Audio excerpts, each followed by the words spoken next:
One night, me, my parents, and my siblings were in the bathroom brushing our teeth, getting ready to go to bed, when our dog all of a sudden just laid by the stairs. Suddenly though, I guess she heard something move or something, because she got up all of a sudden and walked over to my little sister's room, and she just froze. Mind you, there was nothing in that room besides the furniture that she was already familiar with. The door was wide open, and it was pitch black in the room, but my dog freaked out and began barking like crazy, showing her teeth and everything. Her fur stood upright, and she was slowly backing away from the room, not once losing sight of whatever she was watching. My family and I just kind of turned on each other thinking, what? But my dad is a real skeptic when it comes to these things, so he calls back the dog, went into the room and turned the light on. Nothing, of course. Needless to say, my sister was pretty hesitant to sleep there, but my dad told her to quit the crap, so she did. Our dog, who normally always sleeps at her bedside, stayed safely at the door. So then we kind of forgot about the incident. It didn't happen again, and my dog seemed to have gotten over it as well. A few days passed, and my younger siblings were asleep while me and my parents were watching some TV downstairs. All of a sudden, my sister comes racing downstairs crying and is absolutely terrified because someone was knocking on her bed. Now, me and my mum were a little freaked out, especially when she remembered the incident with our dog, but we didn't want to make it worse, so we told her it was probably nothing, and she eventually went back to bed, only after my mum tucked her in. A couple of days passed again. This time we were already in bed. My sister was asleep, and I think my parents were too, but I could hear my brother moving around in his room and shutting down his computer, so I knew he was awake. I lay on my stomach, faced away from the door, just scrolling on my phone, when all of a sudden I feel someone push at the end of my bed, causing it to kind of shake. It was so real the way my bed moved, that at first I was 100% sure it was my brother trying to freak me out.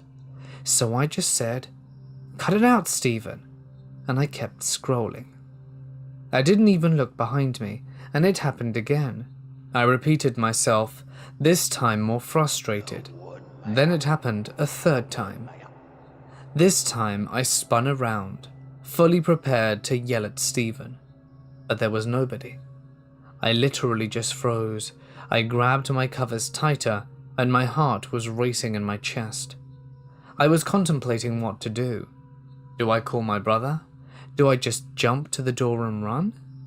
I was picturing this whole movie scenario where I was going to be dragged down the stairs, so I was very frightened to move. But then it got even freakier. As I'm laying there contemplating what to do, someone knocks on the bottom of my mattress. It happened 3 times, and it was strong enough to actually move it. I think I finally snapped at that moment. When I tell you I sprinted, I mean put me in the Olympics sprinted.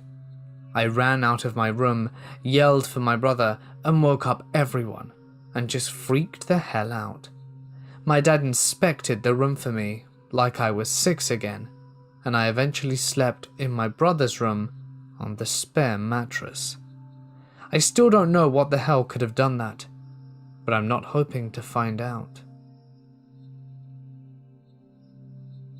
I have experienced ghosts pretty much my entire life. Let's start from the beginning. From the first day we moved in, my husband went to work, and I stayed home to unpack. We have a guest room right next to our room. Within an hour, my cat started growling at the room, and my dog was growling and barking. I grabbed a pair of scissors and threw the door open, expecting to see someone in there, but it was empty. My mum always said, when things like that happen, I need to say, in the name of Jesus Christ, You are not welcome here, and you need to leave. That was the first time I ever said that. Ghosts haven't been a big problem for me growing up, so I could ignore most of it. But we just moved in, so I didn't want that to happen at all. I'm guessing that made things worse. I have an intense fear of windows at night. I don't know why, but I always have. So I had to buy curtains for our front door, back door, and kitchen window and rooms. The first incident happened at night. I was checking Facebook and looked up for a moment. It looked like someone was standing outside my house. I went back to Twitter, deciding it was probably a tree. When I was ready to go to bed, I sat up and saw a black shadow at the foot of my bed that slowly disappeared. After that, it was normal creaks and footsteps and things vanishing. I need to mention that for a few months, our cat had refused to sleep in our room at night. She will always sleep in the guest room, as it is her own bedroom. A week ago, my friend came over and brought her dog. She had her dog on her lap, and almost instantly her dog looked at the corner of my living room and started growling. Since then, I have been super uncomfortable. That same night, I put my smartphone on the end of the table. My side of the bed is right next to the bedroom door, and I caught a glimpse of what looked like the bottom of a white dress passing by. I jumped and slept under the covers that night.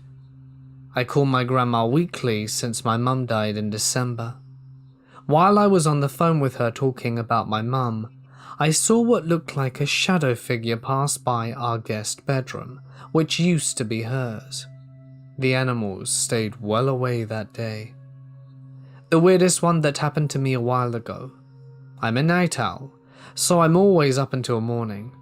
I was watching TV, just normal reruns, and I was laying down on the couch which sat below our window until we rearranged it. I sat up and instantly felt dread and panic and fear. I thought I was in danger. I jumped off the couch and turned around. I had sat up and was right in front of an open space in the curtains, where anyone could look inside the house. As I said, I have an irrational fear of windows at night. No one could explain why that scared me so much, because I had no idea until I turned around. That brings us to today's incident. In between has been small stuff, as I said before. What happened was when I fed my cat dinner, she jumped off the desk where she eats. She looked at the bedroom and jumped as if something was terrifying her. She kept watching the bedroom and carefully walked under our entertainment center, over to the bedroom, and I tried to blame our fan, but she's never been afraid of it before. I followed her with my camera, switching between my bedroom door and hers, and she still carefully walked into the room and is still under my bed. My dog is acting like things are normal, but she's been with me for 8 years, so perhaps she's just used to it. I am a 28-year-old American female. I have experienced many paranormal experiences in my life, starting at a very young age. I have grown to respect and trust my instincts, because they have proven true time and time again. Usually my internal voice will alarm whenever there is odd energies or things that aren't natural. However, recently I had a completely different experience that has left me shaken. Back in June of 2018, I gave birth to my son. The pregnancy was pretty average. A rough first trimester, but nothing alarming. All of my well checks and ultrasounds went as expected, and the only concern was that he was going to be a large baby. I'm a small-framed female, so a large baby was concerning for birth. Anyway, my labor went well up until an hour after birth. To keep a long story somewhat short, my son and I both had severe complications. I ended up having a retained placenta and hemorrhaged severely on the delivery bed. It was a close call, but after a 2-hour D&C with no anesthetics that was performed in the room, and my husband still has nightmares about the amount of blood, I made it through. There was literally blood on the ceiling, floors, walls, and staff because the doctor was just pulling whatever she could out and throwing it on the ground in an attempt to remove all the broken pieces of placenta so that she could insert the balloon to stop the bleeding. Because of the amount of blood, the doctor actually slipped and fell on me with the utensils, causing an infection, which gave me severe convulsion episodes later. It was a nightmare. At the same time as this was happening, my son was aspirating in the crib next to me. I will cut to the chase with him and explain that after his aspirating several times, they found that my son had several birth defects that are very hard to detect during gestation. Everything he has is physical and not cognitive, and he faces everything with such strength. I couldn't be more proud of him. At the time though, all they knew was that he needed emergency surgery and were transporting him to the NICU. I was absolutely devastated. I just fought so hard for my life to find out that now my son was having to do the same. It is hard to explain to others how I felt in that moment. I will jump through details that aren't important to the story. I was able to convince my doctors to discharge me 22 hours after birth so that I could be with my son. The NICU has private rooms for each baby where the parents can stay in the room with them, and that is what I did for the entirety of his stay. At 2 days old, my son was waiting to be taken from the operating room for his first surgery. While staying with him, I ended up suffering from a spinal headache. For those of you fortunate enough to not have experienced this, let me tell you that it is awful. I couldn't do anything but lay flat on my back without being in severe, debilitating pain. I would never wish that on anyone. It ended up lasting for 3 weeks. The day I woke up with it gone was amazing. Here is where things became odd for me. During this time, I refused to leave my son. I was at the hospital with him all the time so that I could make sure I knew exactly what he needed. We knew it was going to be a very long road ahead of us, and I wanted to be as prepared as possible. I was not worried about my own health in any way. To be honest, going home wasn't helpful to me. I was so sick with the spinal headache and infection that any chance I could, I was laying down. Anyway, but at least at the hospital I was by my son. I went home a few times and it didn't last. I felt empty and anxious and I just couldn't do it. One day in particular, after the headache was less aggressive, I was feeling a bit more energetic and decided to return home for a few hours. I spent time with my animals and my husband, cleaned up the house, showered in my own shower and just rested. On the way back to the hospital, my husband and I stopped by the gas station. He went in to pay and I sat in the car. I was trying to send a text message when I started to become very aggravated, as I was not hitting any of the buttons correctly. I was typing gibberish, so in frustration I threw my phone. I went to stand up out the car to go grab a candy bar when everything went black. My knees buckled and I fell on the concrete sobbing.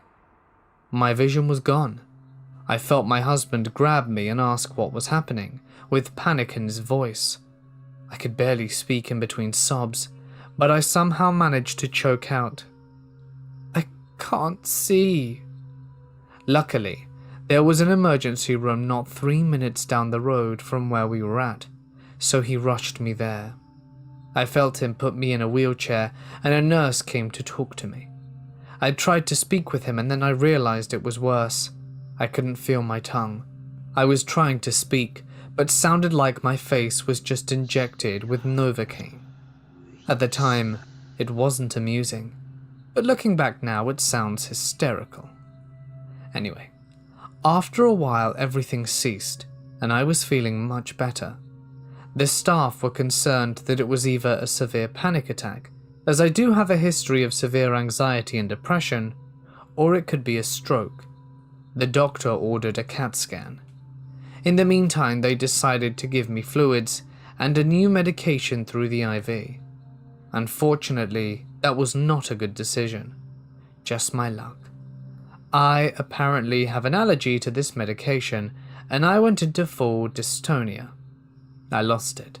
I thought the walls were caving in.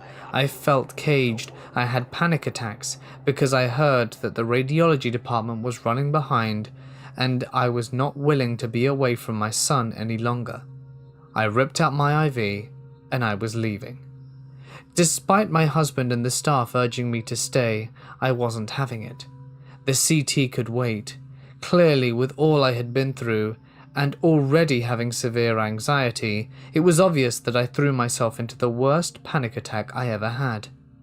Boy, was I wrong. Over the course of the next 2 weeks, I had 3 more episodes. None of them were as severe, but I still had the numbness in my face, arms, and legs, to the point I dropped things without knowing it, or would fall. Luckily, my vision only blurred, but never went fully away. I know it sounds ridiculous now, but at the time I justified it. I thought for sure my body was overloaded and panicking. For anyone who has ever experienced true panic attack, they underestimate that the symptoms mimic something more severe. I refused to handle anything in regards to me until my son was home. One night I was having a really hard time. I was in so much pain, but not like before. The pain was different. It was constant and throbbing, worse than any migraine or headache I have ever experienced. Unlike before, laying down made no difference and brought no relief. It wasn't a horrible pressure at the back of my skull / top of my neck anymore. It was my entire head. I was, for the first time in my life, considering banging my head against a wall. I felt a very deep panic at that point, and the pain would never stop. I was in agony, but was hiding it from everyone because I didn't want to leave my son. No one else could get him to eat what he needed to in order to gain weight and come home. They tried very hard, but he was adamant that he wanted his mum. And it was very hard on all of us, and made me feel an extreme guilt if I left. Despite me trying to hide my pain, my husband could tell something was off. He convinced me for the first time since my son was born to come for the night. I won't lie, it felt nice to lay in my own bed. I thought for sure being with my husband that I would feel comfortable enough to sleep. Instead, I had one of the worst nights of my life and learned to never doubt your instincts. I tried so hard to sleep, I really did, but every time I closed my eyes, that voice inside would scream for me to wake up.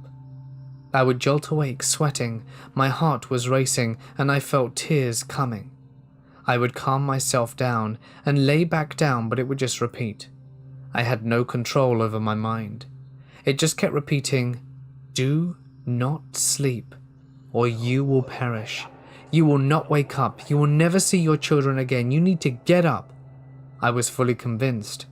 It was the end. By 3 a.m. I still couldn't break this cycle. I messaged my mum and apologized for waking her, but explained what happened. She was very comforting and told me that I was panicking because this was my first night away from the baby and that my anxiety was getting to me. I wanted to believe her, but I never have felt this sense of impending doom feeding my anxiety. I thanked her and let her be. I finally resorted to waking up my husband. I didn't want to because he really needed rest, and he was finally sleeping somewhat sound since I was home. He has always struggled to sleep without me, and I had been gone for weeks. I needed him though. I was to the point of sobbing and shaking. I was terrified, and I told him what had been happening, and he said the same thing my mum did. I needed to calm down and relax. I don't blame either of them in the slightest bit. It was the most reasonable explanation, and I understood that, but I could feel something was wrong. Something did not want me sleeping. I eventually drifted off for about 2 hours around dawn. and was relieved when I woke up. As the day went on, I convinced myself that they were right, that I had just worked myself up.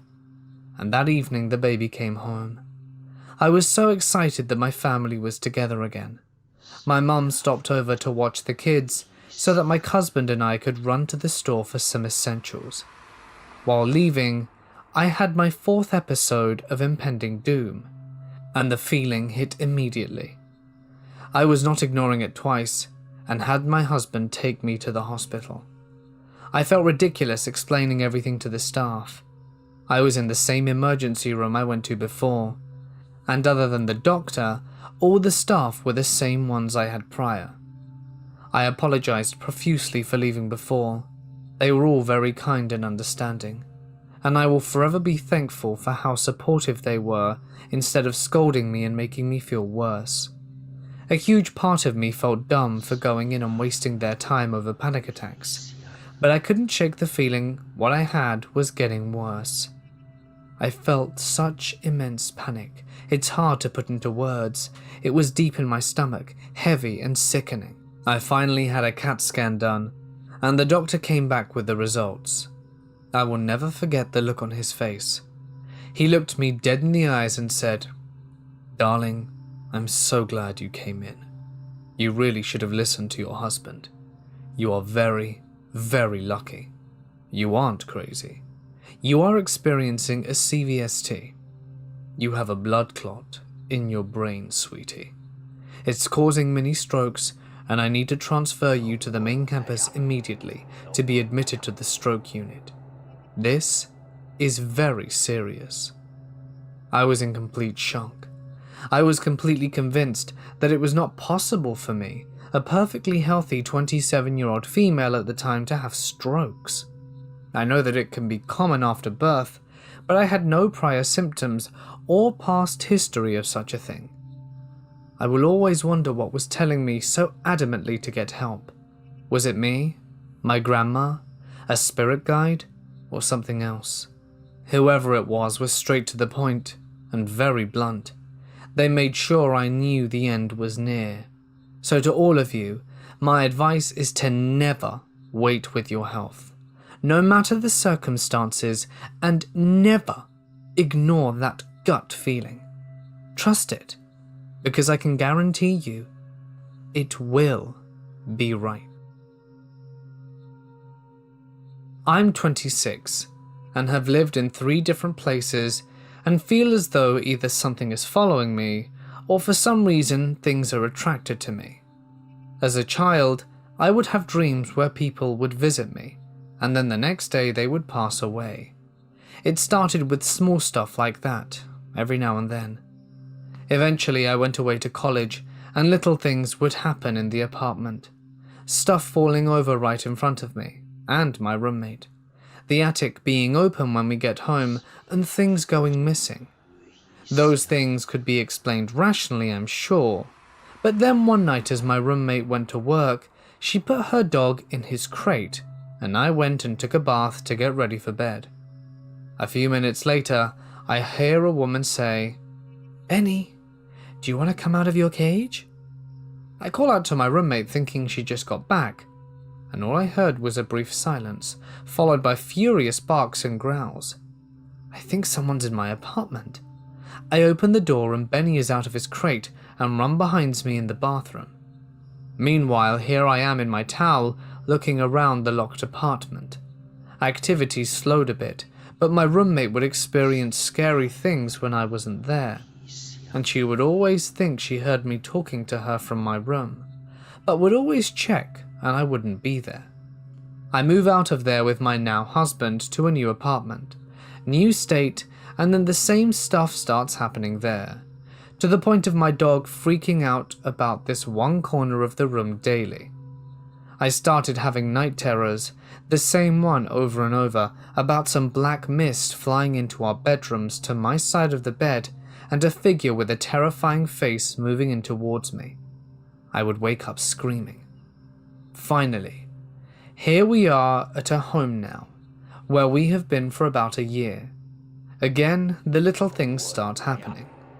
My husband works rotating shifts, And so, to make me feel slightly safer, we got an alarm system and another dog.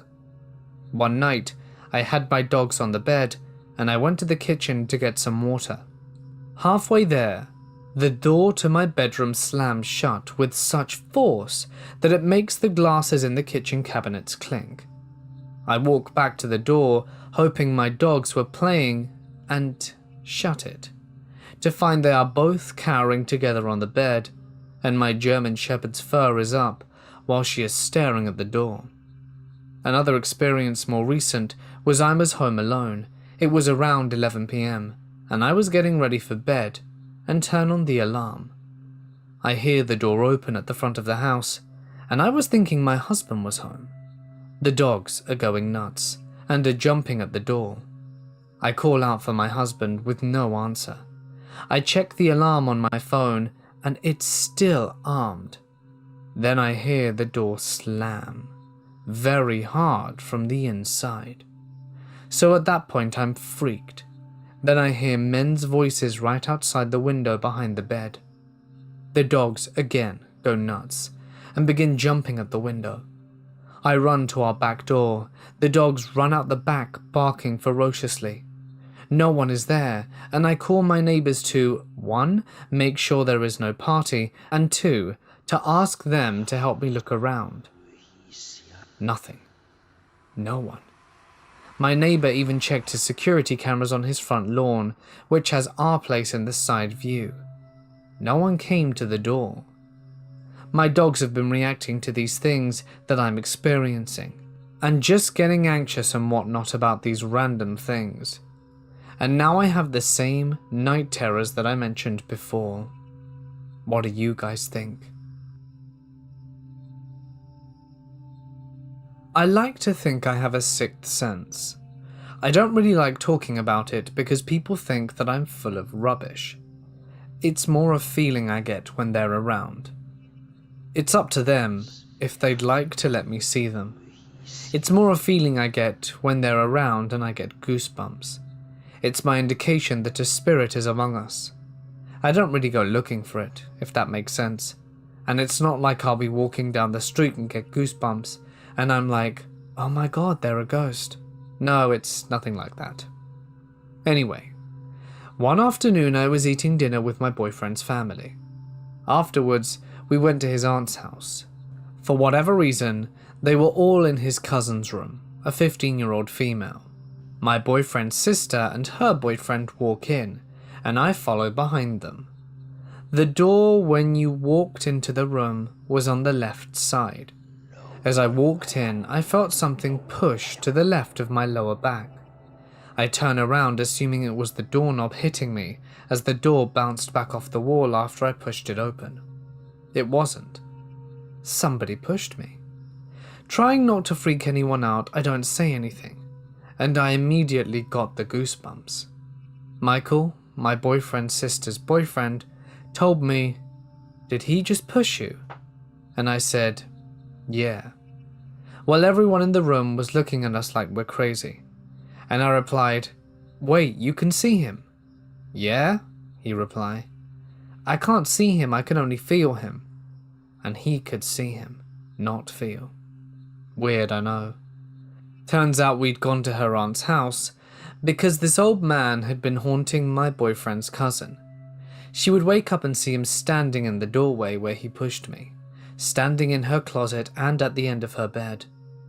She would see him walking through the walls, and it was to the point where she couldn't sleep, and it was only when she slept alone in her room. I'm still not really sure why or what he wanted, or why he'd stand over her and just haunt her. I prayed the rosary in her name that night, and she has yet to be bothered by Old Man Greg again. I'm a high school teacher in downtown Pittsburgh. Our school is located in a historical building. Many of the buildings down there are original, with cosmetic updates. I am also a psychic medium. To be specific, I'm clairvoyant, meaning I can see the deceased and other spooky things that aren't always human. Teenagers are emotional and they bring a lot of baggage with them. This includes baggage of the dead type. I've seen doppelgangers, a man hanging in an unlit room, people attached to the backs of students as they sit in class. But the story I want to tell is something I believe original to the building or location, and not the students.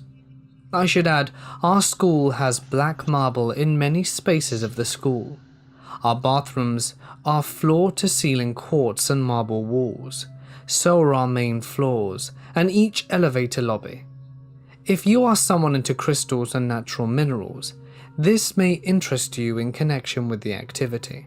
There are 3 spirits that have been bothering me in the past few months. The first one I call Dirty Feet.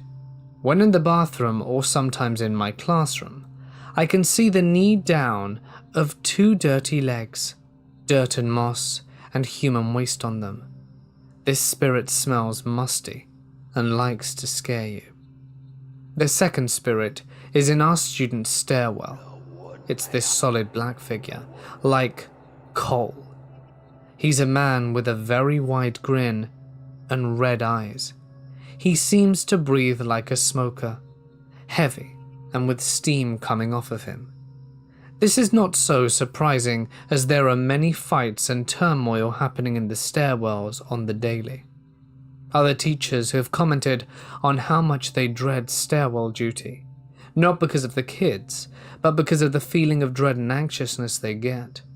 Spirit 3 is old. I do not get scared much anymore. However, this guy made me physically run out of room. There is this feeling of heaviness and being watched in our basement classrooms. In this room, I also have my printing press kept. I am in the basement a lot to manage the press, typically alone. Last week I unlocked the door to the room. I saw the deadbolt unlatch, but the door wouldn't open. I first figured something was in front of the door. The rooms tend to be messy. Maybe someone left something there. I push on it with my body weight, and eventually I was able to push it open slowly. When inside, I looked around the door, but there was nothing there to make it stick. Once open, it swung freely back and forth. I then remembered that this is the only entrance and exit, so there's no way something was put in front of it. I went to work, but felt very uneasy the entire time. I was not picking up on anything spooky, no ghosts in sight, just that feeling, the tingle between my shoulder blades. I kept looking over my shoulder, but no one was there. I started to look up, turned the lights off, and did something every dumb white girl does in a horror movie. I turned around, and I kid you not, in the back of the room by the printing press was a tall man in a hat with a yellow-toothed grin, waving at me. I have never left a room so fast. I almost forgot to lock the deadbolt. Now I have a few more theories about this waving man. I do not think he is the infamous Hat Man. I have seen the Hat Man and he is different. He's dreadful but not mockingly evil, and I could see this waving man's face. I could never see that Hat Man's face. He didn't have an earthly face. Now for the strange part. Horror lovers will know the disaster that is Poltergeist 2 with the creepy singing reverend. Well, I, a woman who sees dead people all the time, is deathly afraid of that character. And the waving man looked just like, you know who, the reverend. I believe whatever is down there is not human, not good, and also not from a movie, but projected itself to be something I have a strong fear of to scare me. It worked. I'm terrified. I couldn't even tell my fiancé about the encounter without getting choked up, which is very atypical of me. I have to go back down to that room to work, and yesterday I heard mean laughing when down there. No matter. I have a job to do and cannot avoid the area, try as I might. I'm also not taking medication. We also get our chemical levels checked at the time because we're a school, so it's not the air, nor the CO2. This is a true story that happened to me. To date, I have a rather powerful sixth sense. I can see, touch, and even smell supernatural things. If I feel a supernatural event, I get a scent that gives me an impression of the event. I can see spirits and ghosts quite clearly, and even touch them if I concentrate. This all comes from birth, which was also my end. You may be wondering how it is if I'm writing this. Let me go back. I was born in 1987. The day I was born there was a complication. The umbilical cord was wrapped around me, and I was born deceased. At least the doctors and nurses said so. They even filled out the certificate that I found many years later. I was pronounced dead, and had been dead for several minutes when I suddenly started wailing. The doctors and nurses rushed over to see the miracle that had occurred. It is my belief that due to this happening at such a young age, I may have managed to acclimate to the other side, and my coming back made such that my abilities are retained. Ever since then, I have been able to see spirits and even play with them.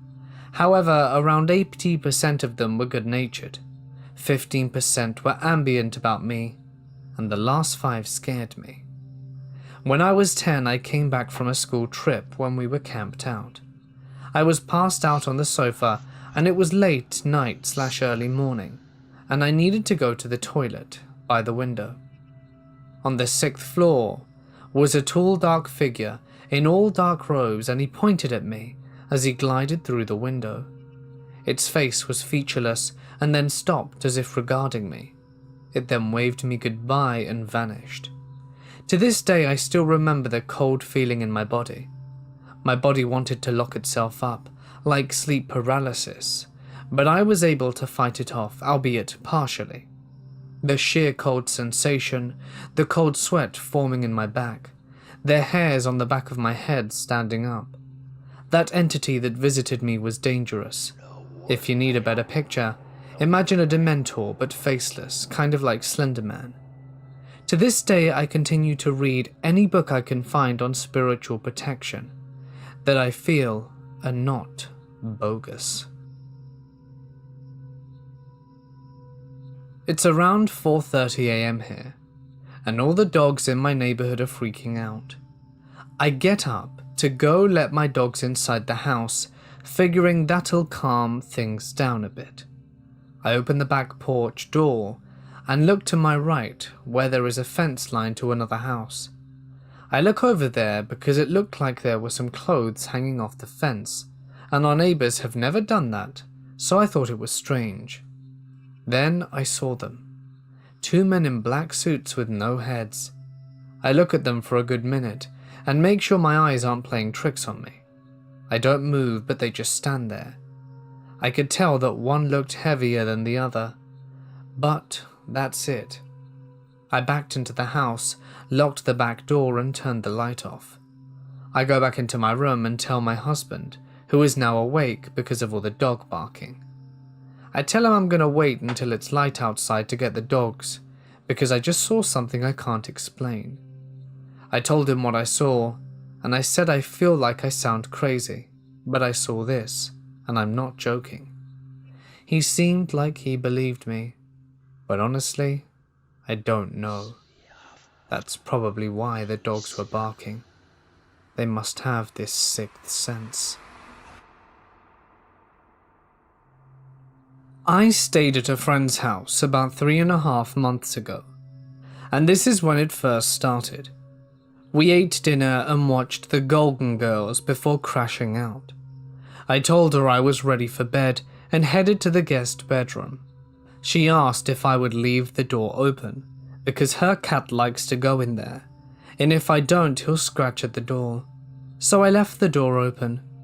I didn't mind though because the living room light was on, and it comforted me, since I'd never slept there before. So I'm sleeping and get woken up by the cat jumping on the bed across my back. He doesn't actually land on me. I'm laying face down and don't think anything of it. but I felt something else move across my back, very similar to how the cat felt jumping over me, but it was going in the same direction of the cat. I hear the cat meow and hiss, and then I hear it, in a little girl's voice. "I want to get up there too." I tried to jump up, but I couldn't move. I was in complete panic, and couldn't move. Something pushed across my back again, and then the cat hisses and jumps after whatever was there. I have never been so scared in my life. I felt paralyzed, and not by fear, but by a pressure holding me down. I am not a religious person, but I started praying and getting a little emotional. I finally fell back asleep, as I had to be up around 6 a.m. to go to work the next day, and my alarm went off as planned. My friend, who was in the other room, yells and asks if I'm awake. I get up and go into her room and tell her good morning. She asked how I slept, and I told her not so great. She replies, "Me either. I kept having dreams about a demonic little girl in my room." This completely freaked me out. I told her what happened, and she was freaked. She grew up in that house and said she would never have anything like that happen. While I was getting ready for work, the cat that saved me would not leave my side. He literally laid on my feet while I did my makeup. I am not a fan of cats, but trust me, I was very welcomed that he didn't leave me. I have now had 2 more episodes when I hear her voice, and I wake up in a panic. I'm not sure if the last 2 are just nightmares, but it's scaring me and making me difficult to want to go to sleep, because I feel like she's following me. My husband and I have a 70-pound pit bull mix who looks mean but is a total sweetheart. She is never aggressive and doesn't bark without reason. Her name is Candy. We take Candy everywhere. She is spoiled rotten and loves meeting new people and getting rubs. We stopped by 7-Eleven in our less than super neighborhood at about 9 p.m. one night to grab some beers and snacks. My husband went in and I waited with Candy. She was restless, so we got out the car and I let her sniff about and say hi to her favorite store clerk who was out smoking. A woman came out. Without being judgmental, she looked strung out by both narcotics and general life. Skin and bones, ratty hair, and needle marks freckling her arms. I nodded politely, and she said hi as she got into the passenger seat of the car parked next to our SUV. I'm intrigued, but it's not shocking for this neighborhood, so I forget about it. My hubby comes out of the store, and we all hop into the car. He is telling me about a Redbox special and getting Candy settled in the back seat. I look over at the car the woman got into, a white Nissan. There's a large man in the driver's seat, and I notice him, and then Candy goes ballistic. She's barking and growling, and throws a total fit in the direction of the Nissan. I'm shocked at her behavior and look at the car again when I see the oddest thing. The man doesn't look scared or mad or even annoyed. He puts his head down and covered it with his hands. Hubby and I both saw it and found it strange. Like I said, Candy is an intimidating looking pup. An angry or fearful response wouldn't have been shocking, but hiding his face from us? The woman is hidden by the support beam, so I can't see her reaction. It still sounds silly. My husband and I are really sketched out, and Candy doesn't react like that ever, especially to people minding their own business in their car. The guy must have had some insanely bad energy for her to lose it. I think dogs are attuned to that kind of thing. So we pull out, paranoid, and hubby takes a few turns even though we live on the same street as the 7-Eleven. We get home, set up a movie, and enjoy our beer and Cheetos. The weird incident slipping from our minds, and 30 minutes into our movie, Candy absolutely loses it, scratching at the front door, growling and barking with her hackles raised. We jump up, instantly on edge, and I go to peep through the living room blinds that face the street. The Nissan is creeping down the street at barely 10 miles an hour. We don't have a garage or carport, and our car is on our front yard.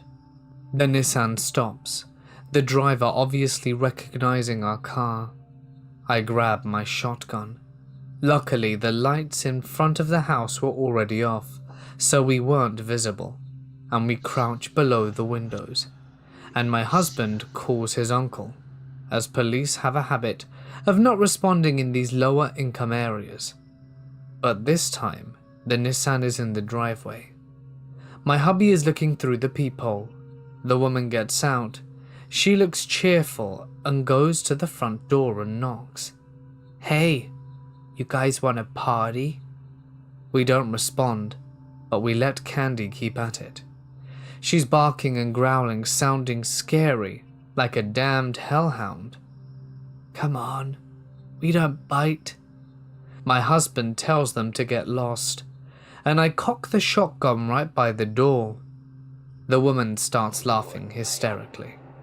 I'm looking through the window, and the man gets out of the car with a handgun by his side. It's a busy road, but no one notices, and he shouts, "Open up." My husband replies, "Leave while you still can. We have a shotgun and a very angry dog." He laughs. "I'll shoot that mutt in the face." We're panicking. At this point, we have called the cops, and my husband's uncle is on his way. We stand our ground, and they start circling the house, Candy following them at every window. Finally, the uncle arrives. He's a big guy, ex-cop, MMA fighter, and armed to the teeth. My hubby takes the shotgun and heads out. He and his uncle head around the back of the house where the two are banging on the windows. I come out, but hang back with Candy on her leash. The last thing I want is her getting hurt, but I know she makes a huge point. Our neighbours joined us in his PJs with a rifle, having heard the crazy shouting. The girl starts crying, saying that they were just playing and that it isn't a big deal. The guy puts his hands up and says he isn't looking for a fight. The two got in the Nissan and drove off. It was only then that I noticed they had no plates on their car. The police arrived minutes later and took statements. We didn't expect much to come from it. My friends can't imagine that we are still in the house, but ironically we are having a hard time finding a new place that will take pit bulls. There is not a chance that we'd abandon our girl, especially after the show of bravery and so many others, as she bit someone who broke a window and tried to break in a few months ago. So we just keep looking. I strangely don't feel too uneasy. I think our neighbour and family made a clear point, but I do wonder what those two were doing and what they think they saw in us. Stay safe, guys, and trust your pets. They know. Hey guys, it's Mort here, and thank you so much for listening. I do hope that you enjoyed tonight's video. Having sixth sense seems pretty cool. I once had a colleague at my old job. I can't remember where she was from. Like Malaysia or around there, I think. And she said that if you go to a shaman, he can open your sixth eye, so that you could basically have third eye, so that you'd have the sixth sense and be able to see or, have another appreciation for, spooky things. And I said, "Oh, I'd love to do that." And she said, No, you wouldn't. It's terrifying. You don't want to do that. like she knew. I don't know if she did. Who knows? But yeah, it's creepy stuff, and I would I don't know. Part of me says I'll brave it because I'm so desperate to see something paranormal. But what if I don't like what I see? And moreover, what if it just doesn't work and I'm disappointed? Who knows? I think it's really interesting. If anyone knows anything about it, tell me. Might have to do a pilgrimage. But yeah, hope everyone's good. As I said at the start, it would mean a lot to me if you would check out my wife's channel. It's on screen in a sec and in the description. And a thank you, huge thank you to all my lovely patrons who help keep the channel running. It really means a lot. And the info, if you want to find out more, is in the description. But anyway, without further ado, I'm going to sign off.